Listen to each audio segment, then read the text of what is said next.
In sports, if you want to be the best, there are no off days. Welcome into the No Off Days podcast. I'm Scott Smith. He is Chris Cato, and BK is in the booth. We'll catch up with him momentarily. I'm wearing the 84 Tigers on my shirt because I'm fresh in from Detroit. Flew in this morning. That's why the nasal passages aren't quite working. I think it was all the fall foliage there. A lot of things blooming up there, huh? It was. Or falling off of trees, Might have been, yeah. But Wait, at who do least we have here? Alan Trammell. Yeah, we got Sweet we got Lou Tram, Whitaker. Sweet Lou. We got, that is Chet Lemon. Oh, yeah, Chet Lemon. Over here. And then that's Lance Parrish. Of and course. That's a baby tiger. Anyway, so Back when you could get away with those kind of things. It was a fun little visit to Detroit. The result for the Bucs, not great. Some concerns out of this one on the injury side. Mike Evans, how long is he going to miss? Could it be the entire season? A good chunk of it at least. Broken collarbone, concussion in that game. It's unreal. The amount of injuries that this team has, and yet they've been able to overcome throughout much of the season.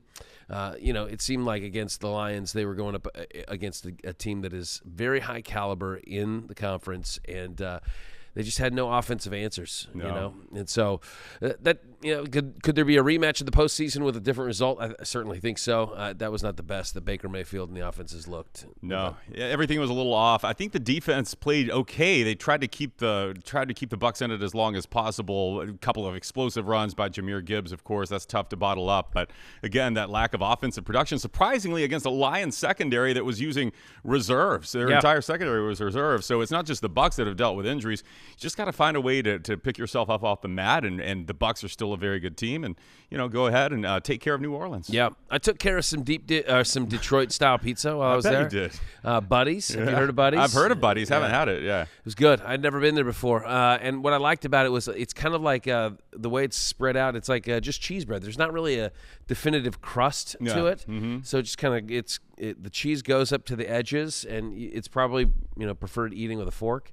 But no, you can't eat pizza with a fork. Well, deep dish, you got to go with a fork. So yeah, I think it was very good. I'll say that it wasn't enough. I mean, I shouldn't have eaten as much as I had. Is that why you're congested? Maybe that could be. The cheese is clogging up my. Yeah, I don't know. Let's bring BK in. Brian, have you ever had Detroit style pizza? Detroit style pizza, I have not. Well, no, I did. Detroit style, that thick. Yes. It's kind of thick. It's like more like pan crust. It's got the corners, right? It's square. Yeah. See, the Detroit style, I get that confused with the Chicago style. Chicago style is that's deep casserole type. Yeah, it's a casserole. Detroit style has a glop of something on top of it, right? Like it's got the sauce on the top. The one I had didn't have glops. I've seen that, yeah. No I would like to try that, the glop on the top. Glop on the top. My issue with the square pizzas, though, is those center pieces. There's nothing to eat it with. I mean, you can't grab onto it. That's true. There's no crust. You guys, the conundrum that you find yourself in, just eat it. I mean, just grab it with your hands, caveman style. Who cares? You were the one who wanted to eat it with a fork. I was just saying you can. If you're a civilized person, if not, it's pizza. But you're worried about it. That's what I'm saying. Like BK's sitting here thinking, how do I attack this foreign object? Well, I just go for the edges first, and then got to get to it early. It's like a good brownie. It's like a sheet cake. Yeah. What do we have on today's program, BK? Oh, this is a great show, Scott. Whenever we have this guest on, Ira Kaufman joins us. Talk a little bit of football with him, and what else can we do? Maybe some Halloween stuff. Okay. Yeah. It's always great to have Ira on. Well, we never know. It's always some twists and turns that you weren't expecting with Ira. Yes. You think, hey, we're going to talk Bucs, the state of the NFL, give me some big picture, zoom out topics, and we invariably end up talking about something very his latest cruise, something, or whatever it is. Something like that. So we'll see what Ira's got up his tricky sleeve there.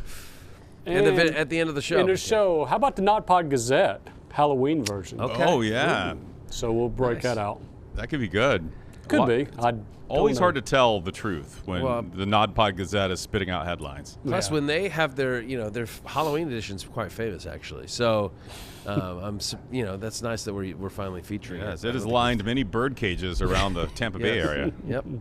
Awesome. All right, very good. Thank you, BK. Thanks, guys. We'll catch up with you momentarily. If you're listening and you want to watch, go to fox13news.com/NODPOD. If you're watching and you want to listen or subscribe, you can take out your phone, zap that QR code, and head to our show page. Feel free to leave comments on our YouTube channel, like suggesting games that we could play or T-shirts that Chris Cato should wear, or a 5-star review on iTunes. All that would be much welcome. Please subscribe. fox13news.com patreon.com/NODPOD. Okay, so it's hard to ignore what I think is the biggest story in college football right now, and it's actually not the games themselves. It is the anticipated coaching changes that are taking place, vacancies that are not even open yet that we're kind of saying, it's probably gonna open here soon. Yeah. The one that finally did this last week up in Gainesville, Billy Napier on the way out now. So, I mean, you have a handful of jobs, and we've kind of discussed it on the podcast, but the two big ones, it's Penn State and it's Florida. Mm-hmm. Do you think that these two ADs or search committees are drawing from the same pool of candidates? Is there – because I keep going through the list of names, and it's not a long list. I'm not one of the search committees. That's what they get paid to do. That's their – but I would think for Florida, you're probably going for a known quantity. Yeah. Same for Penn State, though, maybe Penn State goes for a young guy, an up-and-comer, an OC. I could see something like that. With Florida, you tried that with Billy Napier, and you didn't get the results you wanted. So, I mean, you grab him out of a G5 conference. Yeah, I don't think there's an appetite for doing that again. Even though there are some good coaches there. I think that is a shame. I think that's a faulty way of thinking, because it's to say, well, all of them are the same. It's like whenever a NFL team hires an offensive coach and they fire him, let's go defensive coach. Yeah. Well, each one of these guys is different, and just because they have a certain background doesn't indicate anything about what their future could be. Yeah, I've said John Summerall at Tulane, major programs should look at him. But again, I think in Florida's case, they don't have an appetite for that because they just went to the Sun Belt and got a coach, and this guy didn't work out. I think all of these big programs, what they should focus on, and yes, if you can go get a Marcus Freeman, go get him. Like, if you can get him away from Notre Dame, fire away. But I would think in this era of player recruitment, paying players, I would take a coach that I could hire, a good coach for less money, and put more of that money toward buying a roster. Yeah, see, I don't even know how that works, because haven't we reached a settlement where isn't there going to be some type of structure to the payment where it's more of a salary capped thing? I think we've discussed this. Yes, there's the revenue sharing aspects and the salary cap, but I think you're never going to take NIL out of it. You'll still have boosters that are giving these guys money in some other way. That's my thought on that. Yeah. But back to your question about the candidates, is there crossover between Penn State and Florida? I believe there is, and I believe that's what pushed Florida to pull the trigger faster, was that Penn State opening. Because if you want the best guy out there, at that time, Penn State was the biggest job opening. But I think Florida is a better job than Penn State, because national championships have been won there in this century. And so I think that pushed Napier out the door sooner. And I think that there are a couple of names. Again, Marcus Freeman is a guy that even if you think he's well compensated and happy at Notre Dame, you got to call him, because he could, even though he doesn't have SEC experience, he's got the kind of energy, the kind of recruiting power, the kind of just the offensive and defensive mindset to come in there and make changes immediately in Gainesville, I believe. And I think both programs would call Lane Kiffin too. And I think, tell me if I'm wrong, you're hearing more from the Florida people that I think Lane Kiffin is their guy. Like, if you listen to the Florida supporters. I think so, but I've also heard rumors about Marcus Freeman too. I don't know that he's going to go anywhere, but that would, to me, be the one where, like, when I think Lane, I don't think he would leave Ole Miss for Penn State. Like, I don't know. I don't think he would either. Perhaps he would. He just seems like an SEC guy through and through. That he's gonna win in this division or this conference, and so Florida seems like the natural pull there. But if there is any type of competition over a coach, I would think that it would be Marcus Freeman, because we've heard stuff about Penn State maybe desiring him, but Lane to me is the home run hire. I mean, that's the one that if there's a guy to go get, if I'm Florida, it's him. He's established. We heard from Steve Spurrier, who's kind of weighed in and said that for him, it's basically two guys that he has mentioned by name. There may be a longer list in his mind, but Eli Drinkwitz in Mizzou, and then Lane Kiffin. So both of them wear visors, by the way, which is very important. Take it from the OG of visors, Steve Spurrier. But I think it's proven winners, right? That is kind of what he lined out as what he would look for. Now, he is not leading up the search committee as far as we know. It's Scott Strickland and whoever they're hiring to help out. But I think that is the thing, right? They want somebody that's proven they can win at the highest level, so that would probably reduce a lot of the candidates off the board. Could I jump in right there real quick? When you're saying proven they can win at the highest level, I could hypothesize that there's not a big difference between James Franklin and Lane Kiffin when you look at what is on their resume. What have they won at their current places? Well, it's no longer current for Franklin, but his knock was big game James. Can't win the big ones. Kiffin's high watermark at Ole Miss is what? Beating Georgia last year? He doesn't have – he did it again this past weekend. Had every chance to knock Georgia off. Couldn't do it. I think he is a good coach. I do think he would come in. People be fired up in Gainesville to get him. He's got that personality and definitely gets the clicks and everything and will get recruits excited. But I don't think there's a big difference between him and James Franklin. Yeah, I think the big game James label is unfortunate, though it may be accurate to some extent. It really taints this whole guy's brand and his image, and I don't think that that's fair. He performed at the highest level. That team was good. He won 2 playoff games last year. Each and every year. Yeah. So, but is Florida going to go in on Franklin? I just think that there needs to be a coaching cycle to kind of wash some of that stuff out, and I think he'll be back in the mix. So really, if it comes down to a Lane Kiffin or a Eli Drinkwitz, what do you think of what he's done? Because he had a few years that were a little rough out of the gates at Mizzou. Yeah, it was a slow start, but then, they go to a Cotton Bowl one year. They finished number 8 in the country in 2023. He's got a 27-6 record since the start of the 2023 season. Hasn't won an SEC championship, no, but that's hard to do. And again, he's just been there for 4 years. And again, he's got the kind of the moxie, and he's an offensive mind that you would want coaching your guys up in Florida. So I could see Drink, and plus he's kind of like Lane. He's kind of snarky, and he's got that fun personality in front of the media. I could see Drinkwitz being a serious candidate on their radar. Lane's already making $9 million at Ole Miss. Yeah. Okay, so Napier was, I think, 7.5, somewhere in that range. Mm-hmm. Plus, I think you get a playoff bonus, which is another couple $1 million. So essentially, Lane makes the playoff. He's making about $11.5 million. What would it take to get to Florida? What is the expense that's worth it? And so you're just going completely sorry. Detroit, it's all your fault. It's the mozzarella from the pizza. I get your point, though. How much are you willing to go in on this? Because what was the buyout for Napier? It was over $40 million. No, it was 20. Yeah, $20 million. I'm sorry, but then you also have to buy out his staff. And anyway, all of that's included in this cost. And you're going to go out and recruit. If you're offering Lane a contract, you're also going to have to pay his assistants or give him a bigger roster management budget to work with. Here's the thing with Napier that also hurt him is Florida has the resources. And if you look at the staff that he had, Napier had one of the biggest, people joked about it, one of the biggest coaching staffs in the country, more analysts than you could shake a stick at. And those were still the results on the field. If you give Kiffin that, I think he's going to be able to do a lot more with it. But to your point, what's it going to cost him? All right, up the road in Tallahassee, there was some discussion this past week after the loss to Stanford that FSU might be also doing a midseason coaching change. However, Michael Alford, their AD, came out and said, we're going to wait and assess everything comprehensively at the end of the season. I think as we sit here, looking at a team that's winless so far this season in ACC play, they've lost now 9 consecutive ACC games.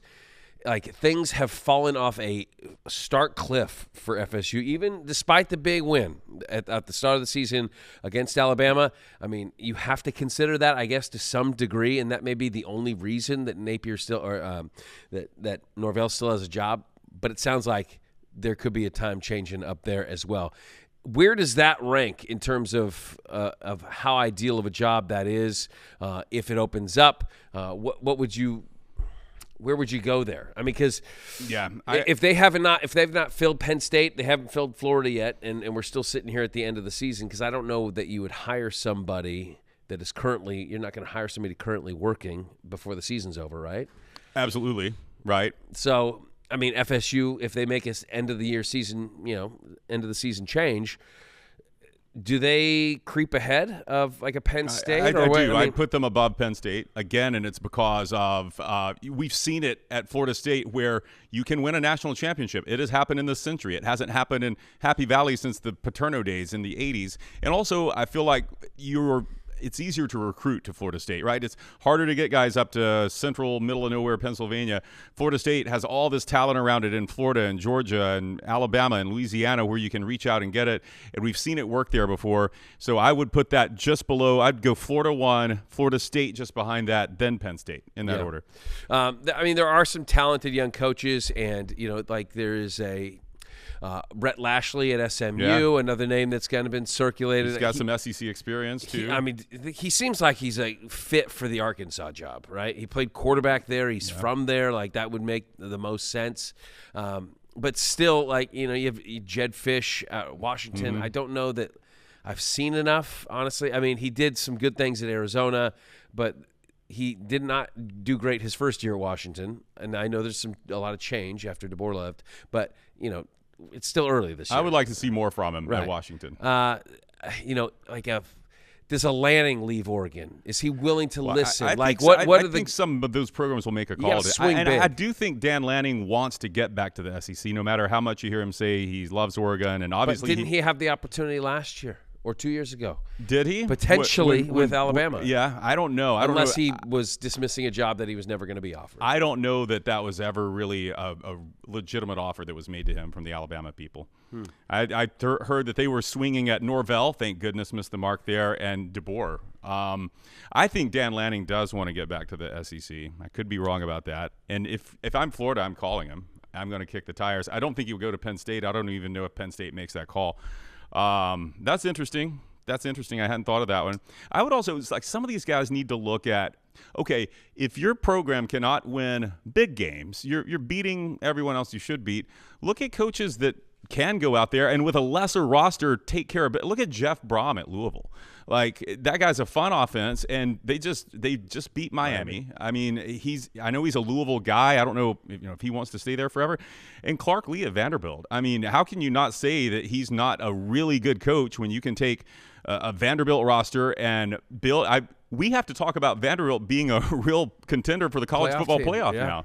No doubt. So, there are some other guys that I think I don't think. Well, even in that same mold, so you have guys that are kind of kids that came home. Kenny Dillingham over at ASU, same type of thing. Yeah. Like he's an ASU guy, like went to school in Phoenix, like high school in Phoenix, grew up there. And so everybody just assumes like these guys that are at their alma mater or playing at their home school, like that's where they're going to stay forever. I don't think that's the case at all. Like, I don't think so either. I mean, it could be, but I think they also understand that like you're in this crazy profession that guarantees you nothing. And so if you have the opportunity to strike while the iron's hot, then you go for it. Yeah. And so I could see any one of those guys potentially leaving. I think what's happened at Vandy is really cool to see, but I also think, at least this is my bias, I attach it to one guy. It's Diego Pavia. Like that's the reason for their success, and I could be totally wrong about that. There's more than him, though. There is more, but like I feel like that is, you take that out of the mix. What do you got? Yeah. And like, but at ASU, like you take Cam Scatteroo out, and they're still got a pretty solid rolling, Yeah. I don't. Well, I guess we'll see next year when. Is Pavia playing a 7th season? I don't think he is. I guess we'll find out next year. But the thing is, if you win games like Clark Lee's doing, you can go recruit another Pavia because you've got some street cred, right? Yeah. Hey, you can win here and get national exposure. Yeah, no doubt. And we haven't even mentioned whether or not Dillingham's worm was AI. I think it was real. Yeah. I think it was he's got a good worm. Of course it was real. And he's going to go sign some 5 stars. He's going to bring him. He's going to worm right into their living room. Bring him to Penn State with him. No, just kidding. All right, coming up on the other side, we are going to worm our way into the hearts of one Ira Kaufman, the sage of Tampa sports, joining us to talk all things NFL and who knows what else next.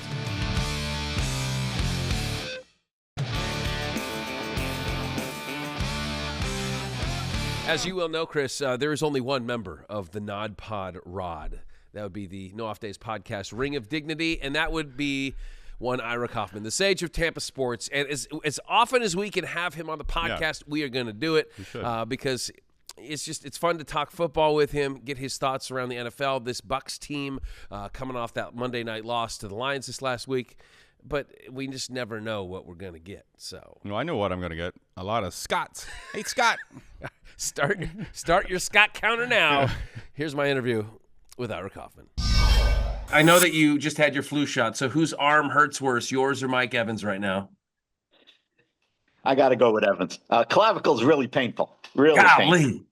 I thought it was What do you make hamstring. of this? Like the luck of just injury. It's every week, and he just got back 3 games missed for the hamstring. I mean, what sense do you make out of this for a team that's still sitting 5-2, by the way? And who knows about Godwin? You know, nobody wants to talk about it. I assume Irving's coming back after the bye week, Scott. I assume. And based on last night, boy, do they need him. They really need Bucky Irving as the catalyst for this offense. Yeah. So going back to the Monday night game in Detroit, obviously the offense was not clicking. It didn't seem like that it didn't matter really what the receivers were. Baker Mayfield didn't seem to be in rhythm with them. They couldn't get much separation. Is this just kind of a one-off as far as you see it, running into a pretty motivated Detroit team fresh off a loss? How would you recap Monday? I never thought the Bucs were going to win this game. And by the way, Scott, I'm 7-0 picking Buck games this year. I'm 7-0. And a couple of my guys from JoeBucsFan, you know, they thought Detroit was going to win. I never thought they would win the game. To me, you know, the big takeaway is the Evans injury. It's not the loss, because you're 5-2. Detroit's a heck of a team. Coming off a loss, they were motivated. That crowd, Scott, was fantastic. I mean, that roar never stopped. And I think it really affected Mayfield. You know, he had a bad game, Scott. It happens. He had a bad game. I hope it doesn't knock him out of the MVP chase. I think that would be silly. I mean, you know, there's 10 games left, and he'll bounce back at New Orleans. The Saints' defense is really bad, Scott, really bad. So I don't expect the Bucs to lay an egg. Detroit played a really good game. Gibbs is fabulous, and the Bucs are very vulnerable on those little passes in the flat, Scott. We've seen it all year, and, you know, you better have 3 guys trying to tackle Gibbs, or he's going to be gone. Yeah. I mean, it'll be an interesting stretch here, because you do have a Saints team that is very beatable, though it be on the road. And then you got a bye week, which, you know, this little stretch might be just perfect for this team right now, because as you mentioned, no Bucky, no Godwin, no Mike. We don't know what percentage Emeka was when he decided to come back. Still no Gedeke on the right Scott, side. We don't even know about Jalen McMillan. We're not hearing a lot about him, and he'd be a big help right now, you know, if he was back. So maybe after the bye week, we'll see. Boy, Scott, a month ago, we thought the Bucs were so deep at wide receiver. I mean, like 7 guys deep. And, boy, they're really being tested now. What do you think of the job that Grizzard has done thus far? I'd give him a B+ till last night. I thought he abandoned the run too quickly, which happens with, you know, inexperienced offensive coordinators. Now, granted, Scott, they were down 14-0, but you saw the results when Mayfield threw 50 passes last night. I think 36 in the second half. Were they running the ball well? No, they were not. But there's something to be said for keep trying to get those 3 or 4 yard runs and avoid 2nd and 10. And then here comes Aiden Hutchinson. And that was the first game this year, Scott, where I really don't think the O-line protected Mayfield very well. I think up till then they've done a stout job. Yeah, Detroit does. They do have a pretty good defensive front. All right, so we got a November 4th trade deadline. If you're Jason Light, do you decide to make any moves? Is now the time to go get the edge rusher that I know that you would love to have? If it was GM Ira Kaufman, we would have already had an edge rusher right by now. But what would you do if you're the Bucs? Do you do anything? You hold pat? Well, Scott, I started talking about this about 2 weeks ago, because the Bucs have big aspirations. It's not just to win the NFC South, which we thought was going to be a breeze, but all of a sudden, Dave Canales is doing a heck of a job in Charlotte, and they've won 4 out of 5 because they've started 0-2, so they're 4-3. But let's assume the Bucs win the division again. Now they're going for NFC seeding, and like you and I talked about, the only team in the conference with a better record, I think, is Green Bay, 4-1-1.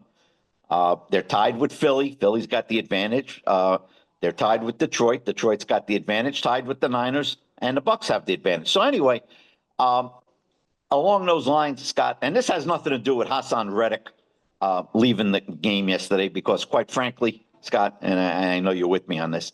He's been disappointing. He's been disappointing. He hasn't. I thought he'd be highly motivated, trying to cash in next year as a free agent with the Bucs or somebody else. He's got 1 sack, Scott. He hasn't been much of a factor. So, I've been leaning towards this edge rusher thing. Now, look, I'm not giving up 2 number 1s for Trey Hendrickson. I'm not doing that. But I'm looking at a guy like Bradley Chubb on the Dolphins. I mean, they got to have a fire sale over there, Scott. The coach is going, the GM's going. They stink. And, Chubb, maybe even use him just as a 3rd down guy. But I think they need help because, Bowles has to blitz his butt off. He's good at it, Scott. He's good at it. But it leaves them vulnerable when they don't get there. So I think they do need to make a move. And I think there's going to be some serious discussions about that during the bye week. Yeah, no, I would agree. And if you could find the right deal to package, that would be ideal. All right, we're going to take a quick timeout. We will have much more with Ira on the other side. Of course, he's a 2-block guest. We will get his thoughts on maybe some other moves around the NFL and, I don't know, meals. Should I ask about pizza? I'll ask about pizza. Always. Yeah, okay. That's coming up.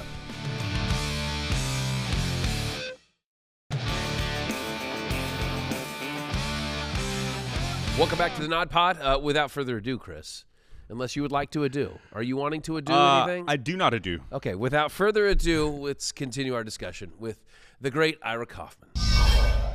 What about, up the road in Atlanta? I know Penix, a little banged up. He's kind of week to week right now, but this could open the door for Kirk Cousins to maybe audition. And we talked about him potentially being trade bait.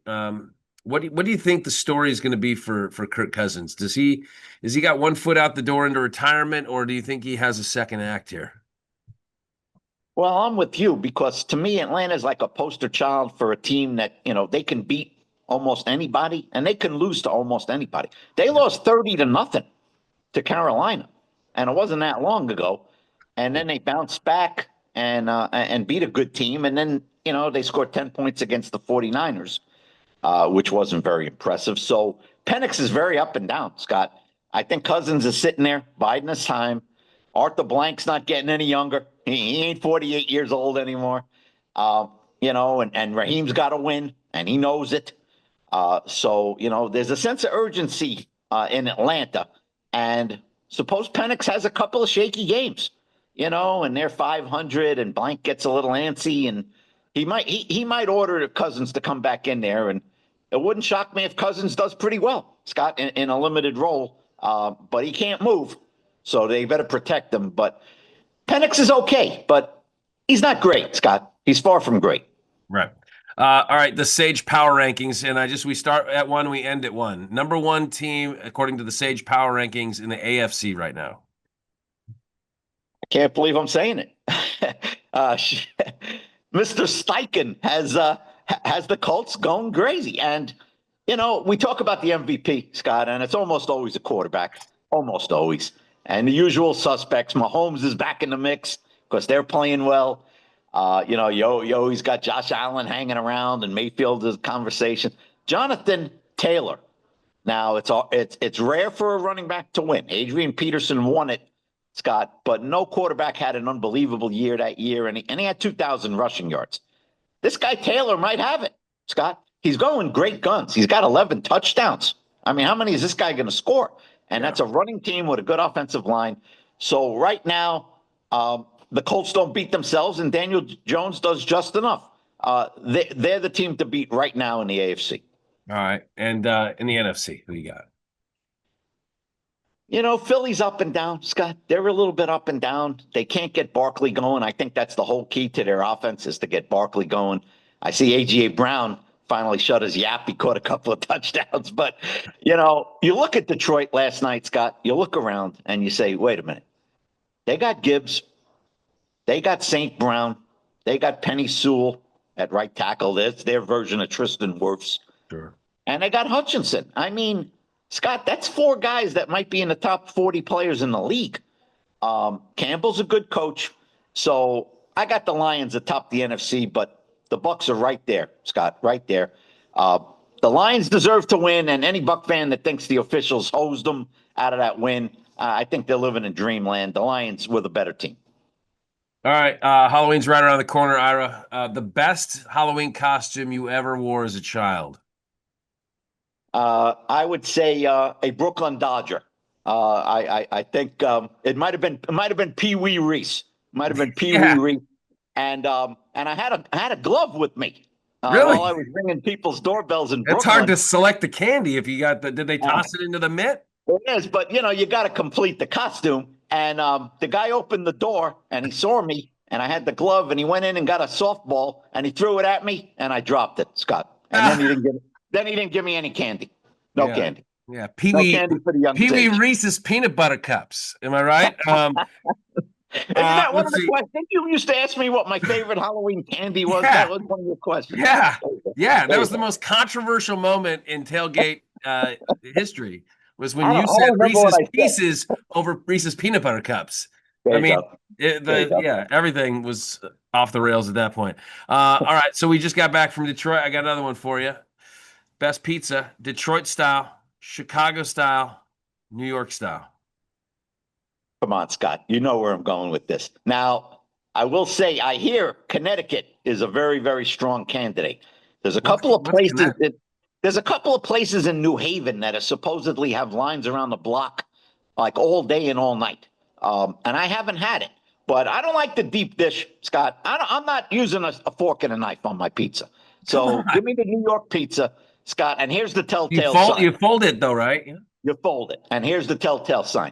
When you pick it up, some oil has to ooze out off the bottom. You got to have the oil to get you all messed up. That tells you that they know what they're doing in that kitchen.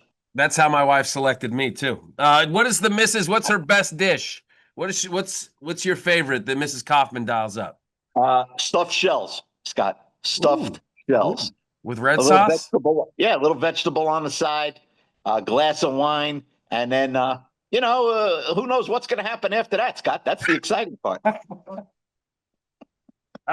Stuffed shells, Chianti.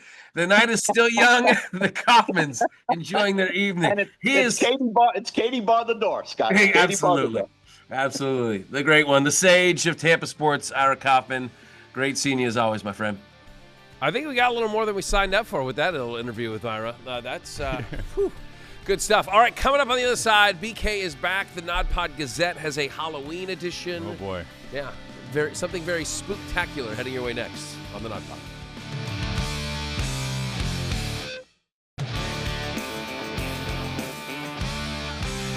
Welcome back to the No Off Days podcast. Halloween right around the corner. Have you already purchased candy?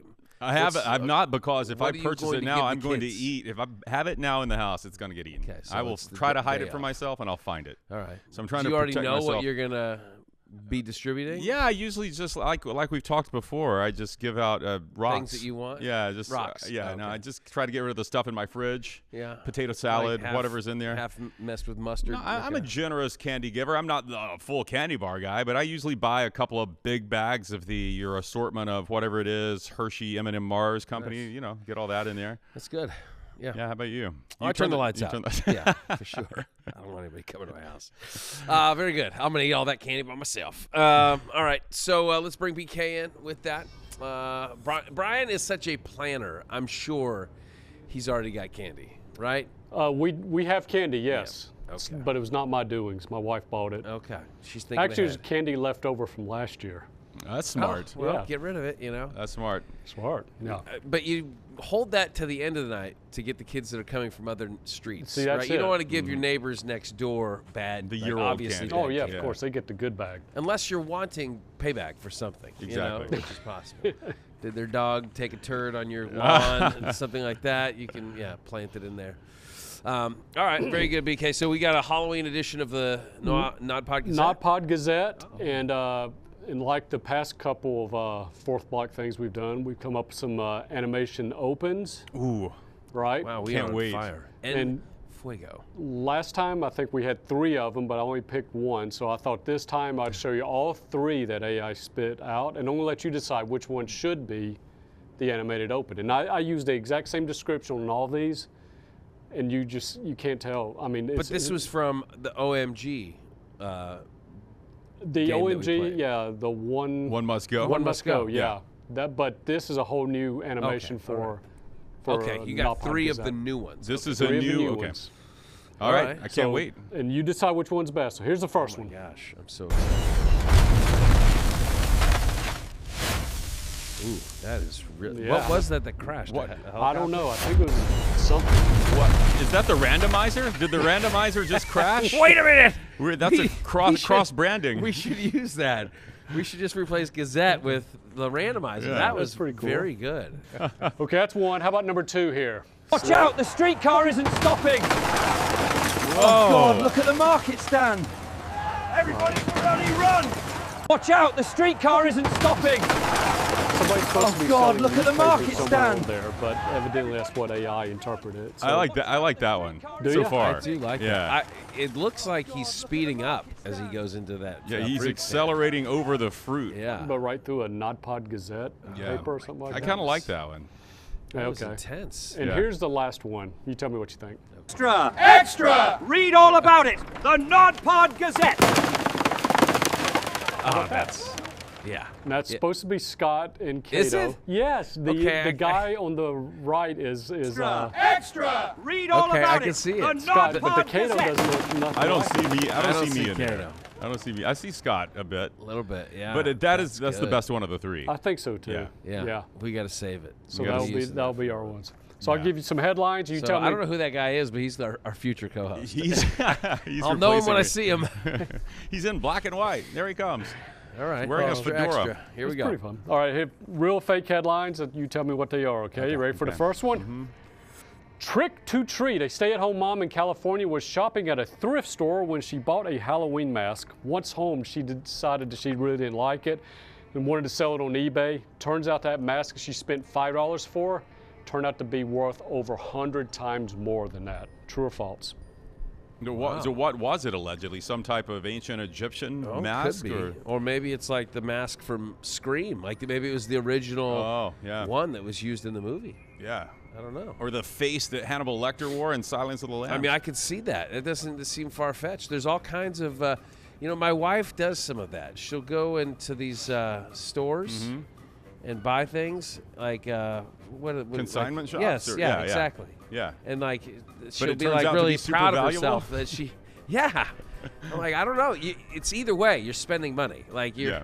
wasting it $5 at a time, or you're bigger. But if you're getting something for $10 that's worth I mean, thousands, if you sell it, for sure. I'm gonna say that's got to be real. I'll co-sign on that. I think it's real. It is absolutely true. The woman bought the mask, didn't like it, felt guilty selling it, so she put it on eBay for 99 cents. In 30 minutes, it went up to $405. I gotta see this mask. Turns out it was one of the original masks from the Scream movie. Oh, well, there you So go. fans, and it, I think the end payment was $856. So from Whoa. $5 to $856. I would think it could fetch more than $856, but that's a hey, good it's a term. tough economy. Yeah, Yeah. but how about that, man? That's pretty impressive. Wow. Was this like eBay? She sold it on eBay, yeah. But she bought it from some Goodwill store. All right, next one. Boom. Ooh. The Green Pumpkin Mystery. A family in Haddonfield, Illinois has science community baffled. Their family carved jack-o'-lanterns are each emitting, get this, green intense light. Fear something harmful, a hazmat crew tested the pumpkins and found 0 harmful emissions. The doctors looked at it and it says that the self-contained bioluminescence is what is generated from these pumpkins for some reason. That's pretty cool. Yeah. So you don't even have to light these up. They're lighting themselves up. Yes. According to the article, they had the candles in it, and once they blew the candles out at night, that's when they said, wait, well, this is glowing green. Yeah. And which state? Where did this happen? This is Haddonfield, Illinois. Okay, It's okay. a Chicago suburb. Okay. There's a lot of details to this story. Yeah. That either BK came super prepared, or He's always super prepared. yeah, just I don't know. He even held to like when you asked him about it, the follow up. He's like, well, the article said that the blah blah blah blah. Like he was ready for it. Yes. So this sounds like a real, but I don't know. It emits green light when there's nothing in it. Yeah, no, I just don't. I don't think that's true. I don't think that's true. I think it's a old wives' tale. Okay. I think it's true because we saw after the hurricanes came through here last year, people that had some standing water in their homes they would like walk through it, and this is in the dark, of course, and there was you could see their wake was this glowing greenish blue trail in the water because of bioluminescence, that, you know, something that some small microscopic organisms, if I can say that word, were in there. And so I think somehow some of that got into these jack-o'-lanterns. Yeah. Yeah, I don't know. Slimer. Maybe it was just Slimer. It could have been. Or these were grown in some field that has had nuclear, you know, nuclear wasteland. Yeah. Absolutely false. Oh. Good job, Cato. Thanks, man. So much detail. You had me there. Well, dang it. But false. Good job, Scott. Way to whip that up. That noggin of yours. Yeah, he even had Haddonfield, Illinois in there. Bioluminescence. Yeah, it's good. I'd like to see how he spelt that. Not good. Not good at all. Okay, next one. Halloween tribute for the Prince of Darkness. A farmer in southern England has found a way to use his extra pumpkins. He has made a mural for the famed rocker Ozzy Osbourne. The tribute was made over 10,000 pumpkins, and the Osbourne family has even come and seen the display. True or false? Yeah, what? So it's a pyramid, it says? Yeah, it's a pyramid of pumpkins. And how does that honor Ozzy? I guess they use different colors, and it makes it jack-o'-lanterns. like a mural of Ozzy Osbourne. Oh, Oh, okay. Jack-o'-lanterns for Ozzy. Yeah, I mean, I think so. Like, remember he used to bite the heads off of jack-o'-lanterns, right? Yeah. Wasn't that the Or old story? a bat. Yeah, I'm gonna say it's true. I'm gonna say it's true. But I was caught reading your side stories, and I didn't know what it said. My best costume was Goldilocks, and yours was I couldn't see the name. Mike Dubose. Can you pop? Oh, that would be a good one. That'd be a scary Who's one. Mike DuBose? He was a failed Alabama football coach, post Gene Stallings. I'm gonna say, yeah, it's true. You know, a lot of huge Aussie fans over there in England, and seems like a place where you could grow a lot of pumpkins and make a pyramid. I mean, they have the Stonehenge is over there in England, right? Yeah. So they're used to building like big monuments to things, or having alien help to do it. I think it's true. Going off the rails. On the pumpkin train. It is absolutely true. This farmer does these things every year, and he lets the neighborhood decide what his display is going to be, and they all decided, hey, make an Ozzy Osbourne one. And the Osbourne family actually did go see it. How about that? Yeah, man. It's pretty impressive looking. And they got there and they said, you know what? It looks bigger in photos. Not very impressive. Okay, you ready for another one? Mm-hmm. Witch's Strange Brew, an unearthed recipe from a private journal of a woman from the 1600s, has become the latest power food craze. The recipe, named Elixir of Enduring Bloom, was part of an estate of a woman who was, get this, investigated for witchcraft in the infamous Salem trials from the 17th century. True or false? If this is true, people are eating or drinking her brew, and it's a superfood. I'll say that the concoction has been adapted with modern ingredients to produce energy-boosting, powerful tonic. Modern ingredients, meaning that there's no puppy dog tails. There's no eye of newt or nothing like that. But we've substituted eye of newt with kale, with riboflavin. It sounds possible. Like people get on these health kicks and they'll try anything to get an edge. And if you find an old witch's recipe, unless you believe in witchcraft, I think this is something that you would try. I don't know. I'm gonna say false. I'm gonna say that people would not take the risk of putting some of these ingredients from someone who was labeled a witch in their body. I would like to think so, Chris, but I think that people peddle in witchcraft. I think it's a very common thing. Well, and they I think do. that they probably try to mess with this kind of stuff, but obviously, you know, like they have to modify it. But then they're selling it as like, oh, this is like a witch's brew, but it's really not. It's like probably just some health food. You know, you're mixing, flaxseed and whatever type of weird oils. But yeah, so I would say it's true, but it's not true in the sense that it's the actual whatever the. It's not going to turn you into a cat. Before. Yeah. Okay. Not that it ever could. All right, go ahead. it is completely false. Oh, okay. So I made it completely up. I don't know if it is versions of truth. Some of these are is AI writing some of these for you? Some of these are really good. No, really they give detailed. me I'll come up with a topic, and then I'll say, okay, which is strange brew, and then I'll write some story about it. Well, I'm sorry. I just wasn't giving you enough credit for being creative. I apologize. Feel like you missed your calling as like a nonfiction writer. Yeah. As a really good liar. Or a guy that puts out a newspaper that's just complete BS. Just what does your wife think about your ability to lie with such bravado? Oh, no. Not going to go there. Not after Ira's conversation. We're keeping the wife stories out of it. Yeah. Stuffed shells, baby. Stuffed shells. All right. Is that the end of our Halloween edition? Yes, that is it. Oh, it was good. That was fun. Can we get one more time? I feel like you're going to do these animations. It's up to Chris. Chris, can you get the third one? Let's have the third one again. The winner. See it. Hey, Chris is working on it. Okay. All right. Read all about it. The NODPOD Gazette. Oh, it's so great. Thank goodness we weren't run over by that train. We definitely dodged, and then it sprang open a box of extra. There it goes. Read all about it. The NODPOD Gazette. Oh. Oh, maybe that was me on the train. I think I just saw me. I think I was driving the train. You were trying to hurt me, like you did last time in the AI video. Yeah. You threw me down a cliff. Well, we hurt ourselves. You hurt me too. No, you were trying to. That hurt me. In every AI video, Chris is trying to murder me. What does that say about our little podcast here?